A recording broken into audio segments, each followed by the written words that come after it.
Olá pessoal, tudo bem? Olha só, hoje nós vamos finalizar nossa discussão de política econômica fazendo um foco em cima das formas e graus de condução da política econômica. Então esse vai ser nosso último tópico em relação a toda essa discussão que a gente veio fazendo em cima da construção da política econômica, certo? Então, quando a gente pensando em política econômica, né, então a gente vai ter que pensar no seguinte: como eu conduzo a política econômica? Certo? Então, como é que essa política econômica vai ser gerenciada, conduzida, administrada? Basicamente, a gente vai ver duas formas bem distintas de condução de política econômica. Né? Uma política econômica por regra e uma política econômica por ação discricionária. Certo? Então, qual vai ser a diferença entre elas? Né? Então, é o que a gente vai tentar discutir nesse tópico. Okay? Antes de mais nada, pessoal, só um detalhe. O que a gente está chamando aqui de condução ou de formas de conduzir a política, ela não vai ser tipo assim uma mera escolha, né? Uma escolha casual ou simplista. Ela vai ser uma escolha dada em função do processo de construção da política. Então, a forma que você está construindo a política, a forma como você trabalha o problema, os instrumentos, né? Isso é o que vai dar a condução da política. Certo? Então, não é simplesmente uma escolha. Mas o que a gente está chamando aqui de condução, e a gente vai ver na forma de regra ou de ação discricionária, é o reflexo da própria política. Okay? Então a gente tem que deixar isso claro. Não é só uma escolha, por exemplo, pessoal ou subjetiva. Eu quero escolher assim. Não. A forma como você trata o problema, cria a solução, trabalha os instrumentos, até você gerar uma resposta final, é isso que vai estar dentro desse processo de conduzir, ou melhor, de construir a política e refletir na forma de condução. Ok? Esse ponto? Vamos lá. O que eu estou chamando de regra, né? Então, o que vai ser regra? Regras vão ser conceitos, né, pré-determinados de política econômica. Certo? Então, veja só uma definição mais ampla. Medidas pré-determinadas como forma de ação ou reação a observações de situações específicas. Então, veja só, pessoal, medidas pré-determinadas. Então, a gente está falando o quê? Ações de política já definidas pelo formulador de política. Então, o formulador de política ele já sabe o que vai ser feito em relação àquele problema específico.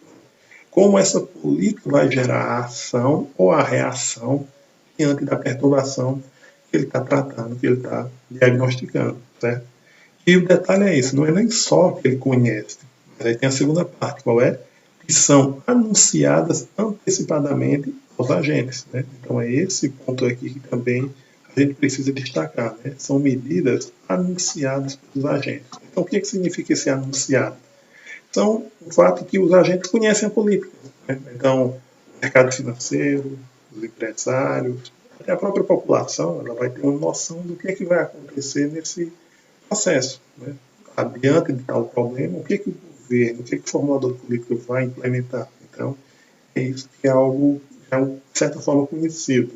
Ou ele é anunciado formalmente, né, como, por exemplo, um anúncio de uma política do governo no horário da televisão, ou é algo que os agentes observam tanto que eles vão incorporar aquilo nas suas decisões. Né? Então, eles já começam a perceber isso. E aí eles antecipam. Né? Então, eles já sabem o que o governo vai fazer. Então, essa regra ela pode vir de duas formas. Ou por um anúncio formal, por parte do formulador de política, ou por uma incorporar, né, os agentes podem incorporar essas informações à sua tomada de própria decisão. Certo? O que uma política vai ter como regra? Né? Primeiro, caráter determinístico. Então, essa política determinística significa o quê? Ela vai ser exatamente especificada para aquela questão. Certo? Então, você tem um problema, você sabe exatamente o que vai acontecer, né? O que vai ser posto em prática. Isso é determinístico. E ela vai ser de longo prazo, por quê? Porque à medida que o tempo vai passando e essa política vai sendo implementada, sempre que ocorrer o problema, então ela vai se consolidando como uma política. Então ela vira uma política de longo prazo nesse sentido. Ela é sempre o quê? Que aquele problema ocorre, ela é sempre aplicada ou implementada. Então ela acaba se tornando o quê? Uma política de longo prazo. Certo? Apresenta critérios de decisão definidos. Né? Então esse segundo ponto está relacionado com esse caráter determinista. Porque os critérios são bem definidos. Eu já sei exatamente o que eu vou fazer diante de tal perturbação. Certo? O gestor, o formulador de política econômica, sabe exatamente o que vai fazer. Então é isso que torna a política uma regra. Okay? Elas são associadas a mecanismos e critérios de correção. Então veja que nossa política, né, está sempre falando, a gente está falando um tom de política ativista. Então é sempre a política que vai fazer uma intervenção. Então elas são associadas a mecanismos e critérios de correção. Por quê? Porque ela busca fazer essa correção. Qual é o detalhe? Então sempre tem um critério predefinido, critérios de decisão definidos para essa correção. E a gente pode ver isso, né, através de quê? Dos modelos macroeconômicos. Né? Alguns modelos macroeconômicos, eles tanto são derivados políticos, podem estimular políticas econômicas. Então, no caso aqui que a gente está falando, né, por exemplo, a lei de Phillips, né, a curva de Phillips. Então, a curva de Phillips fala o quê? Existe uma relação entre inflação e desemprego, né? Uma relação inversa. Quando a gente olha a curva de Phillips, então o que a gente observa? Um certo trade-off, o dilema. Então, o que seria esse trade-off, o dilema? O nosso formulador de política está diante de um problema. Aumentar, né, permitir um aumento da inflação ou reduzir o desemprego, ou reduzir a inflação com a consequência de aumentar o desemprego. E aí a gente vai ter o quê? O formulador de política pensando como ele vai poder, né, por exemplo, contornar o que é o problema para ele. É o desemprego ou a inflação? Então aí entra lá naquele primeiro conceito que a gente viu, né, que é a definição da meta. Então qual é a meta? Bater a inflação ou bater o desemprego? Então ele vê que dentro da curva de Phillips ele tem esse dilema. E aí a minha curva de Phillips auxilia, sendo um modelo macroeconômico, ele vai auxiliar a tomada de decisão. Não só isso, eu posso ter uma regra. Eu posso ver, dentro da regulação da curva de Phillips para um determinado país, e ver o percentual de quanto eu, ao reduzir um, eu aumento o outro. Isso é interessante, porque se a gente for pegar o modelo brasileiro recente, ele está muito parecido com a curva de Phillips. Um modelo muito baseado, por exemplo, em combater, né, por exemplo, a inflação, né, então forçar a inflação para baixo, né, via taxa de juros, via política do Banco Central, Selic, mas tem como consequência travar um pouco a economia do mundo empírico, do mundo real, consequentemente travar o crescimento econômico e, consequentemente, aumentar o contingente de desempregados, aumentar o desemprego. Então, posso ver nisso que a minha regra, nesse caso, é o quê? A relação que essas duas variáveis têm são provenientes de um modelo macroeconômico. Então, dentro desse modelo macroeconômico, eu olhar a curva de Phillips, eu posso criar uma regra. Que seria, por exemplo, eu estou disposto a ter tanto de inflação caso o desemprego baixe muito. Ou então estou disposto a combater a inflação a partir de certo ponto, mesmo que isso leve ao aumento do número de desempregados. Então, se vocês olharem a questão da economia brasileira, a questão brasileira 2, vocês vão ver que o plano real ele teve um combate efetivo da inflação. Agora, quando vocês vão olhar, a custa de quê?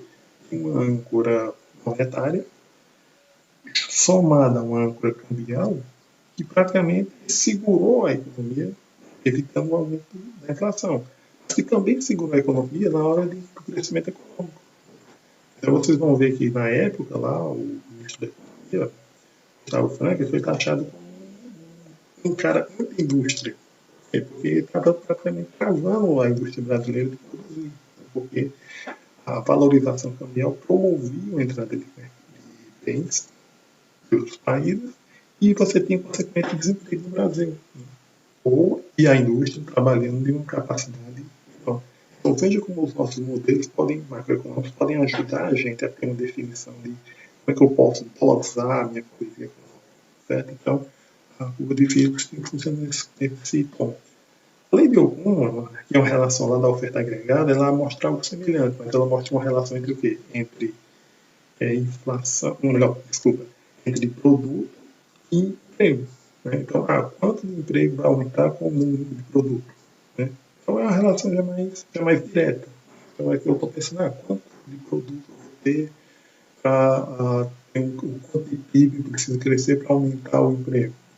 E aí eu posso incorporar isso na minha tomada de decisão, né? Claro, eu tenho que calibrar, saber como é que funcionam os coeficientes desse meu modelo para a minha economia, para o meu contexto, e aí definir quanto é que eu preciso crescer, quanto por cento eu preciso crescer para aumentar, sei lá, 1 milhão de empregos. Isso pode ser a preocupação do coordenador de política, se a meta dele for reduzir o desemprego. Então veja que aí a gente tem o quê? Relação entre emprego e produto. Se eu conseguir aumentar o PIB, eu aumento o emprego. É o que a lei diz. Então isso mostra o quê, pessoal? Que a gente pode conseguir, através desses modelos macroeconômicos, permitem a gente a visualizar essa dinâmica a ponto da gente conseguir o quê? Estabelecer ou construir regras de política econômica. Certo? O que a gente vai estar chamando aqui de discricionariedade, certo? Vai ser o quê? Vai ser o outro lado da política econômica. Certo?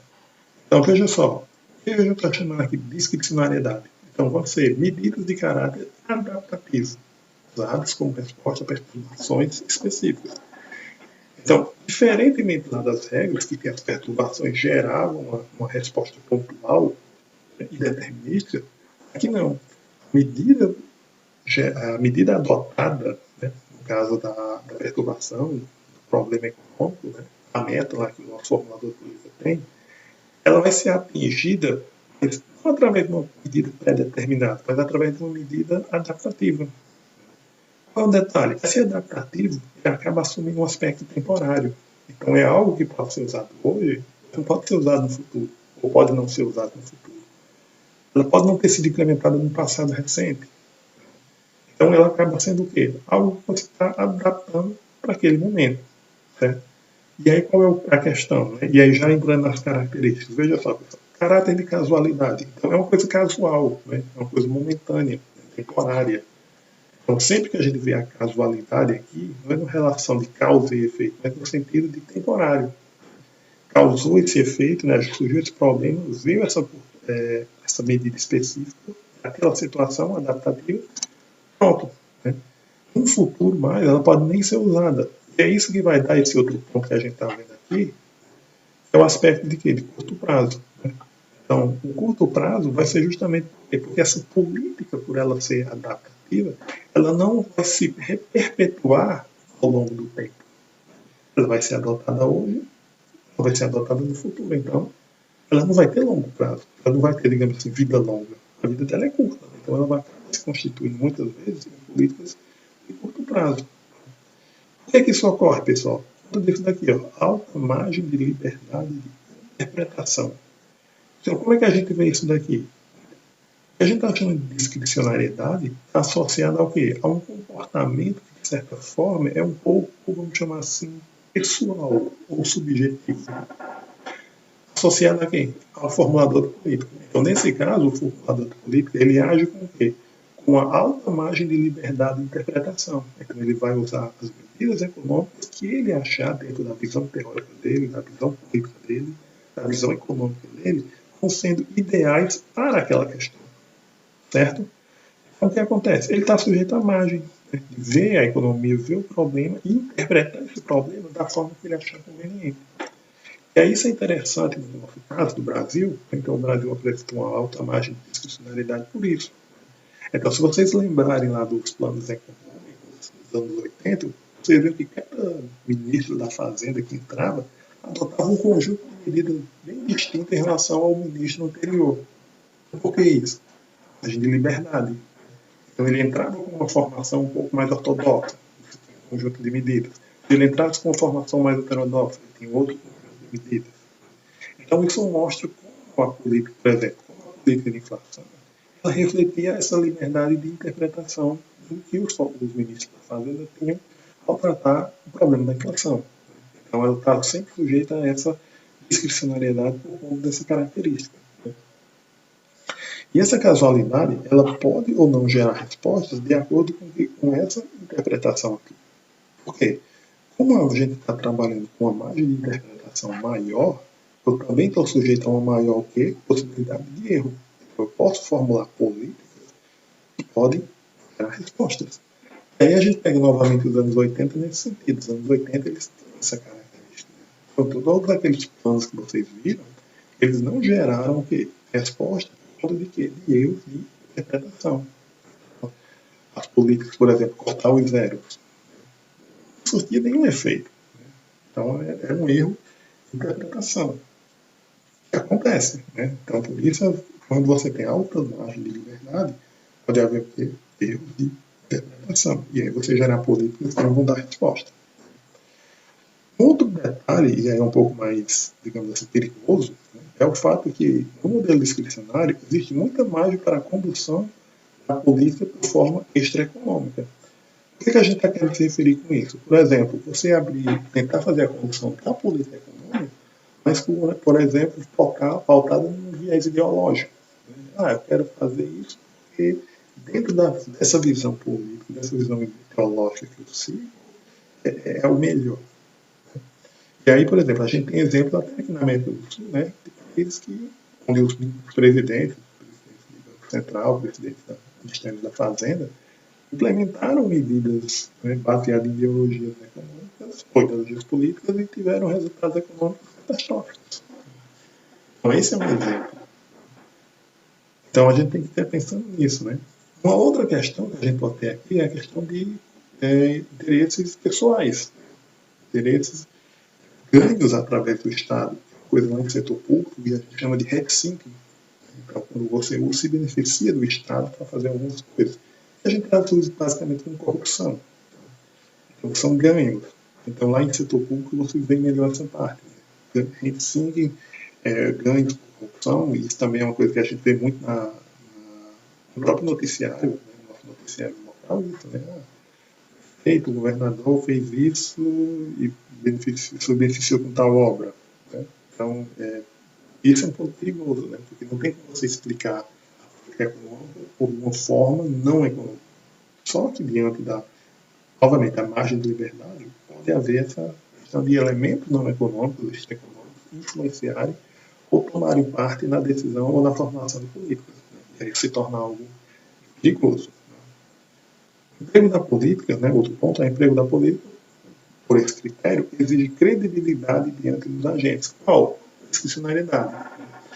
Então, uma questão ligada à discricionariedade é o fato de que a pessoa, né, o formulador de política, o ministro, o presidente, ele passa a ser muito mais importante que a instituição. Ao contrário, lá ia fazendo um paralelo com a regra, não, onde a regra, né, no modelo de regra, no exemplo de regra, a instituição que seria mais importante que a pessoa. Aqui no caso, não. Então, é um exemplo muito do nosso do local do brasileiro, né, no caso brasileiro, por isso. A gente fala muito, né, a figura do ministro, né, a figura do presidente, a figura do diretor do Banco Central, mas a gente nunca fala muito da instituição. O Banco Central. A gente nunca fala, o Banco Central cortou juros. Não, a gente fala, o presidente do Banco Central autorizou o corte de juros. Então, isso está fazendo o quê? Jogando, né, o perfil da política em cima de quem?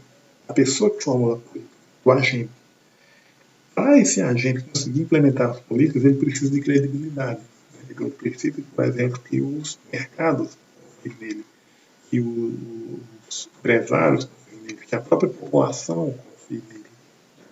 E aí essa credibilidade leva, de certa forma, o êxito da política, um elemento discricionário. Né? Por outro lado, se você tem um agente com pouca credibilidade, você vai conseguir reverter pouco ou quase nenhum resultado em termos de política, porque as pessoas podem não acreditar nesse agente, certo? Então, credibilidade é um elemento muito importante. E essa credibilidade explica muitas vezes o quê? Aquelas trocas constantes de ministros. Né? Então, desde Brasileirão, né? Vocês viram lá aqueles planos, né? Oswaldo Aranha, etc. Chegando até em Brasileira 2, anos 90. Recentemente, hoje, na política, a gente fez isso, né? Troca ministro. Você pode estar pensando, não, mas o cara não é o mesmo que apoia o presidente da mesma forma, então como é que ele não permanece? Ele só muda a opinião dele. Né? Tem a questão da credibilidade. Então, muitas vezes é mais conveniente trocar o ministro, fazer alguém com mais credibilidade e manter aquele anterior cuja a política não deu certo, ele não conseguiu entrar ou entregar uma resposta que era prometida ou que era imaginária, certo? Então, nesse sentido, a credibilidade funciona como sendo o quê? Uma espécie de sinalização de confiança e capacidade que os agentes podem ter nele ao observar o quê? Determinada característica. Então, muitas vezes a gente vai ver o que? Troca de ministro, né? Voltando lá nos anos 80, muito por esse sentido. O ministro chegava e implementava um conjunto de medidas. Então, por que você simplesmente não autorizava o ministro a fazer outras medidas? Porque ele tinha perdido a confiança. Então, você vai e troca o ministro por outro, justamente porque para ele ter mais credibilidade perante os agentes. E aí, pessoal, essa questão que a gente está chamando aqui de trocar política, trocar ministro, né, ainda conduzir a um problema chamado inconsistência dinâmica. Então, o que é inconsistência dinâmica? Vai ser um problema muito frequente na questão da discricionariedade, certo? Por quê? Quando é que eu tenho inconsistência? Quando eu tenho alteração na política. Né? Então, sempre que o governo, né, ou o formulador político, ele altera, modifica ou substitui uma política que ele já havia sinalizado, né, ou iniciado, por uma outra política totalmente diferente, né, novos objetivos, ou novos instrumentos, até mesmo novas metas, né, ele faz isso de uma forma muito repentina, muito súbita. Né? O que acontece? Você tem um rompimento de uma política já iniciada. E esse rompimento, se ele vem acompanhado, né, com esses elementos, novos objetivos, novas metas, novos instrumentos, ele vai o quê? Ele vai trazer uma sensação de falta de confiança, né, uma falta de credibilidade ao governo ou ao formulador de política, né? Já que a gente está falando de discricionário, o formulador tem um papel muito grande aqui. Então, essa ruptura repentina, né, e aí qual é o detalhe, pessoal? Principalmente se os motivos forem não econômicos, a gente falou lá atrás, né, objetivos específicos, crimes do Estado, corrupção, principalmente por esse motivo, se eles forem motivos, elementos que vão motivar essa troca de política de forma rápida, assim, de forma muito intensa, em tão pouco período de tempo, né, romper rapidamente assim, esse sentido da política, isso vai levar ao quê? A uma perda de credibilidade do governo ou do formulador de política.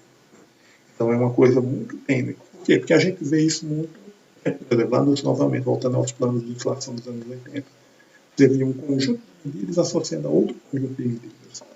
Então, você trocava os ministros, mas como isso acontecia dentro do mandato do presidente, quem é que ficava sem credibilidade? Era o presidente. Estava vendo um conjunto de medidas, depois outro conjunto de medidas totalmente diferentes. A população que acaba achando que esse governante não tem credibilidade para conseguir implementar essa política. Então, afeta, sim, também a credibilidade com a gente. Né?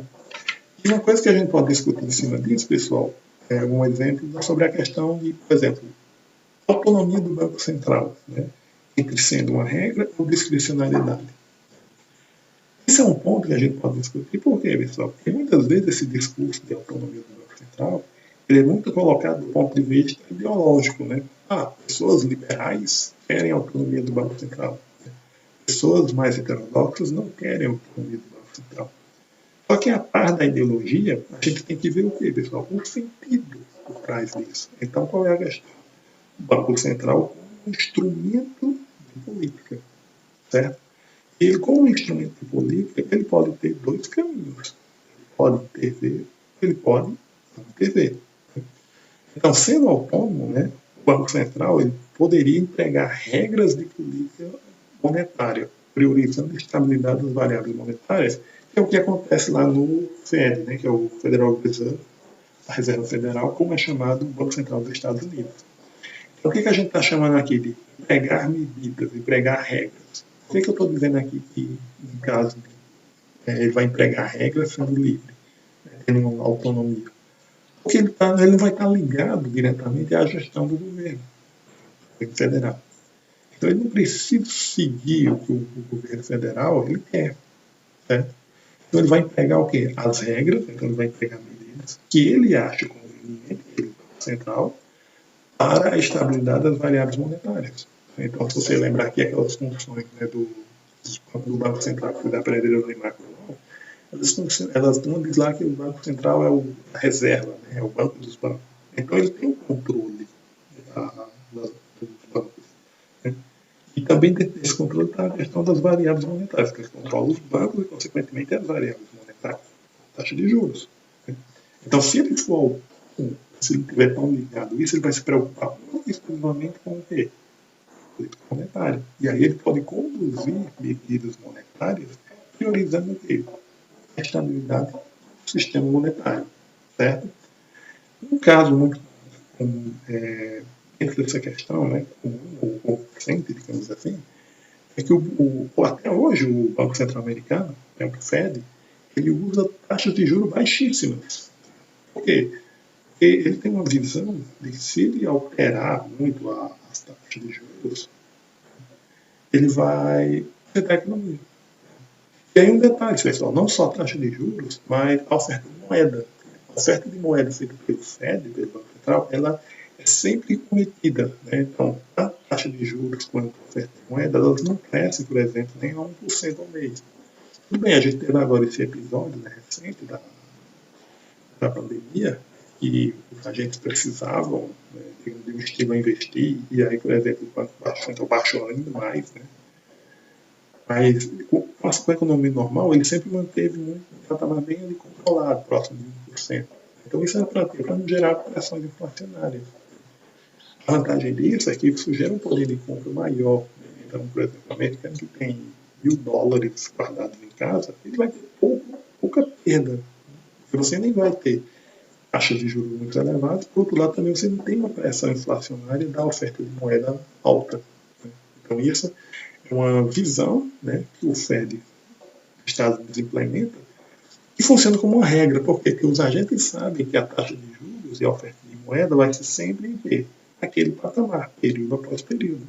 Certo? Então, é um exemplo que mostra como um instrumento sendo funcionando por regra pode acontecer, pode funcionar. Agora, qual o detalhe? Que para ele funcionar como regra, ele tem que ter autonomia. Né? Então, a questão da autonomia, isso é liberdade. Se o Banco Central tiver liberdade, ele pode agir como regra. Também não pode. Ele pode, sei lá, pode botar um ministro louco lá e ele sair mexendo nas coisas e tudo mais. Mas, em tese, se ele tem autonomia, ele vai focar onde? Na estabilidade monetária, variáveis monetárias, na estabilidade do setor bancário. Né? Que é uma vantagem. Mas também pode ser que não seja. Por quê? Porque quando teve a crise americana de 2008, né, um dos problemas que os bancos americanos tinham é o pouco controle.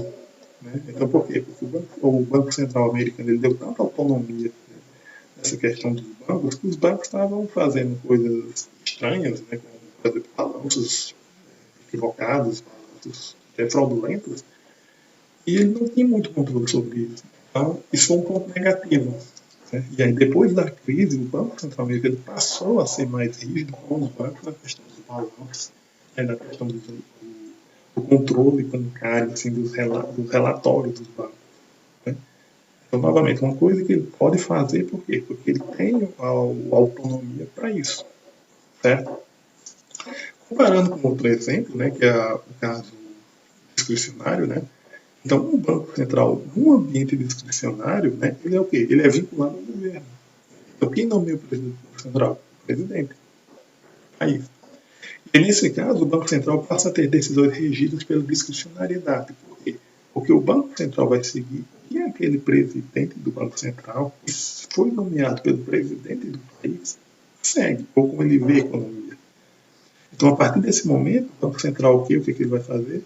Ele passa a seguir as diretrizes do formulador de política, né, ou do governo, na constituição de suas políticas, de suas ações. Então, ele vai gerenciar o setor bancário de acordo com a visão que aquele presidente do Banco Central tem, e vai estar em consonância com aquilo que o presidente do país tem. Então, é isso que a gente tem que entender quando a gente falar sobre autonomia. Nesse caso, né, ele não está autônomo. Ele é vinculado, ele não tem autonomia.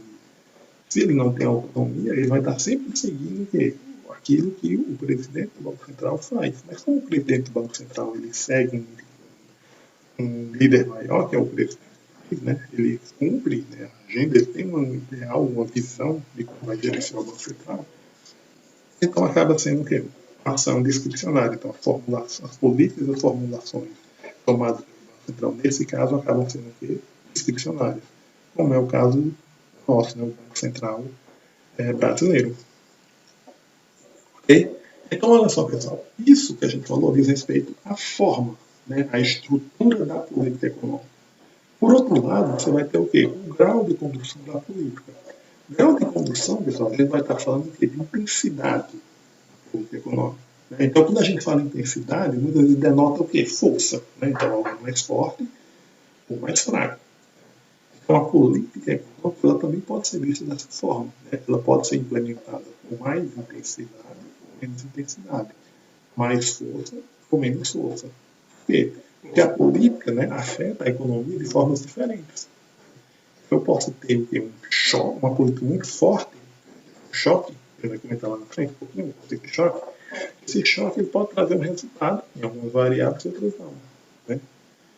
E, por outro lado, eu tenho que ver o quê? Que a minha política também possui mecanismos de propagações variadas.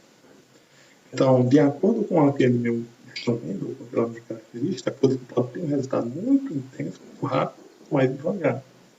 O detalhe, eu tenho que perceber isso. Quando é que eu posso usar uma política mais forte ou menos forte, mais intensa, menos intensa, certo? Ok, independente da forma de implantação, né, dessa política, ela vai apresentar intensidades. Né? Então não tem como controlar isso. Então ela vai ter intensidade. O que eu posso fazer? Eu posso identificar a intensidade e usar a política da forma precisa, né? De forma que eu tenha os melhores resultados possíveis. Então, o que acontece? Eu posso ter uma política gradualista, né, que são o quê? Medidas de baixo impacto, né, medidas parcimoniosas, que visam principalmente o quê? A manutenção da política, certo? Então, nesse caso, eu vou estar falando o quê? De uma política que procura agir de forma de baixo impacto, usando o quê? Instrumentos, né, de forma, vamos chamar assim, cautelosa, o que fazem pequenos impactos ou que não tem a intenção de modificar a estrutura muito forte, muito intensa, em curto período de tempo. Então, por exemplo, se a gente pegar a questão do. Vou pegar um exemplo aqui. Assim, pronto. A questão da desigualdade de renda do país. Então, vai adiantar você jogar, vou criar aqui em bolsa família de R$ 2.000 que vai resolver o problema de todo mundo. Não. Não vai resolver. Por quê? Porque o problema da distribuição e da desigualdade ele é um problema estrutural. Ele está ligado, por exemplo, à questão da produtividade dos trabalhadores, está ligado, por exemplo, à questão da forma como o consumo ocorre. Então, tem uma série de questões que levam os agentes a permear, a caracterizar essa desigualdade. Então, você dá uma renda maior, vai fazer com que essas pessoas saiam ou reduzam a economia de desigualdade. Certo? Por isso, muitas vezes, políticas de taxas distributivas, de forma de grande impacto, né, elas não funcionam por isso. Certo? Elas vão gerar um contingente inflacionário. Então, se a gente pegar então o nosso Bolsa Família, então, o Bolsa Família no Brasil ele é uma política que visa o quê? Essa correção, né, é uma coisa que subsistente, né, de ajuda programa social, mas ela é de baixo impacto. Por quê? Porque eu estou querendo apenas pontuar, fazer uma manutenção, que no caso a gente pode até imaginar sendo a manutenção das pessoas, né, das famílias, olha o que? Ela fica de forma gradual, né? Então é aquele dinheirinho ali, né, medidas parcimoniosas que você faz ao longo do tempo, certo? Não dá, por exemplo, R$ 2.000 de uma vez. Certo? Então, essa política gradual ela funciona muito nisso. Quando eu tenho problemas estruturais que não podem ser corrigidos no curto prazo. Né? Você tem aqui a questão da desigualdade de renda, mas eu posso ter outras questões associadas a isso. Né? A questão de produtividade da economia brasileira, grau de endividamento. Então, não consigo pagar a dívida do país numa canetada só. Né? Então, eu tenho que fazer política, por exemplo, como a política do superávit primário. Né? Aos pouquinhos, eu vou fazendo esse pagamento. Né? Agora, isso eu tenho que ver onde? Lá na formulação da Constituição da política, lá atrás. Certo? Onde é que eu vou precisar usar essa coisa mais cautelosa, né? De baixo impacto, ou se eu vou precisar usar o quê? Só uma medida de choque. Medidas de choque são medidas bruscas, de alto impacto, buscam o caráter de intervenção, podem ser implementadas aonde? No curto prazo. Então eu quero reverter rapidamente aqui sei lá, uma queda da inflação, um aumento da inflação. Então, beleza, vou jogar os juros lá para baixo. Como a gente vem observando ultimamente. Joguei o juro lá para baixo. Então, quando eu jogo o juro lá para baixo, o que eu estou dizendo? Olha, o custo do capital tá mais barato. Né? Será que não é um momento para investir? E aí você pode ter um investimento associado a essa queda repentina da taxa de juros. Né? Tudo bem, também no setor bancário o juro não cai na mesma velocidade que o juro lá no governo pela Selic. Né? Mas mostra o quê? Mas mostra uma certa grau do impacto. E aí o detalhe, pessoal, eu tenho que ver o quê? Se essas minhas medidas bruscas podem ser implementadas. No caso de variáveis nominais, né, como juros, inflação, oferta de moeda, né, essas medidas de alto impacto elas podem ser implementadas e isso trazer resultados. Em outros casos, não. Então, novamente, vai depender da minha identificação que eu faço lá atrás, quando eu estou formulando as medidas, ou quando eu estou formulando os meus objetivos, os meus instrumentos, quando eu estou definindo isso lá atrás, a construção da política. Certo? Então, fica aí essa observação. Ok? Então, por exemplo, uma política monetária, ela possui um alto impacto e uma baixa propagação. Então, o que é que eu estou dizendo? Se eu faço uma redução súbita de juros, isso vai trazer um grande impacto no momento. Mas esses impactos não vão se tornar muito ao longo do tempo. Certo? Pode até ter. Então, o que a gente realmente observa? Que ela tem uma elasticidade muito grande no momento, okay? Mas ela não se repercute muito da forma assim, no sentido da política, no sentido da variável. Certo? Por outro lado, uma política fiscal ela possui um baixo impacto, mas uma propagação elevada. Então, como assim? Se eu, por exemplo, eu faço um corte de tributos, né, que pode trazer um baixo impacto no momento. Né? A propagação dela ao longo do tempo é maior.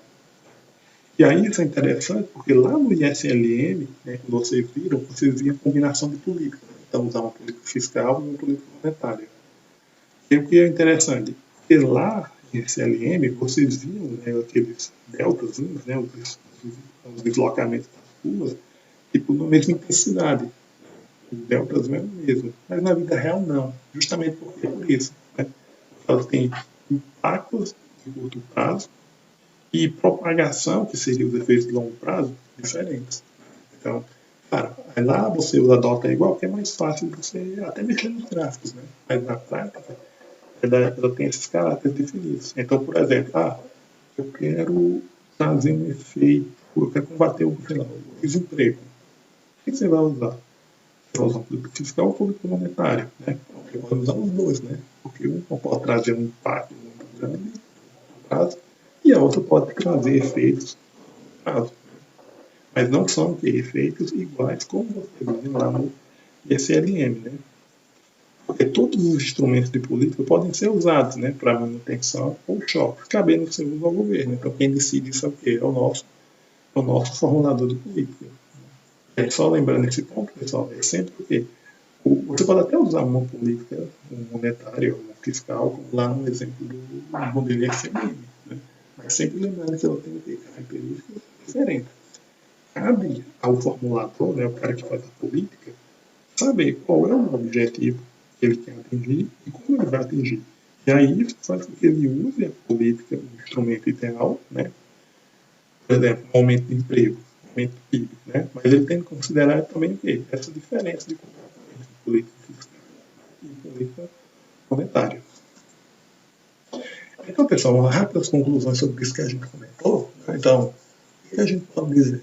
Aí fazendo um apanhado geral de tudo que a gente viu. A minha política econômica tem a capacidade de intervenção, né? Então é o que a gente vai chamar de política ativista, a política que busca ser ativa para tratar determinado problema. Ela vai partir do quê? De alguns elementos básicos, como metas, indicadores e instrumentos. Então eu vou ter que sempre observar esses três para ter uma política econômica propriamente dita. Esses três elementos são construídos dentro daquilo que a gente chamou de defasagem interna, mas que podem sofrer efeitos ou distorções em virtude das defasagens externas. Então, aquilo que eu pensei pode não se concretizar quando eu coloco na prática, as defasagens externas. E as políticas podem ter grande poder sobre as expectativas dos agentes, pode possuir resultados limitados diante da incerteza e percepção dos agentes.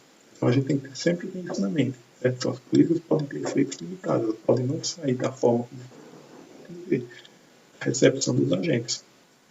Ela pode ser implementada via regra ou via ação discricionária. Né? Então a gente tem que ter isso, lembrando que isso vai sempre ser o quê? Definido na construção da política. Pode ser conduzidos de forma parcimoniosa ou de forma de choque. Né? Mas, na maioria dos casos, principalmente em casos de governo discricionário, né, ela vai seguir a orientação do grupo político, né, o poder no momento. Né? E aí ela pode ter, principalmente em casos como o Brasil, outro componente discricionário. Certo?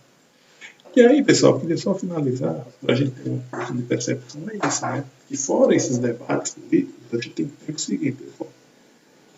Não existem políticas econômicas de direita nem de esquerda, nem certas ou erradas. Existem o quê? Políticas econômicas de resultados. Então, a política econômica, ela tem um objetivo, né? Ela procura atingir uma meta. Eu uso os instrumentos para essa meta. O que você pode ter, né? Determinada visão, achar que aquela meta não é necessária, ou que aquela meta é dispensável, ou que aquela meta não faz sentido. Mas dentro da sua visão de economista, ou de formador político, aquela meta, aquele problema, ele faz sentido. Certo? Então isso é importante, porque muitas vezes você vê pessoas debatendo ou criticando políticas pelo que elas podem estar supostamente fazendo, né? Ou supostos resultados, ou até mesmo resultados indiretos, né? Se vocês lembrarem lá na frente, a gente falou de submetas. E aí a meta principal está sendo tratada, mas o cara está muitas vezes pensando na submeta. Né? Então isso é interessante a gente ter isso. Então a política, o foco da política não é o viés ideológico, nem é dizer que está certo ou está errado. O viés principal da política é o resultado, é fazer atingir a meta a qual ela está sendo proposta.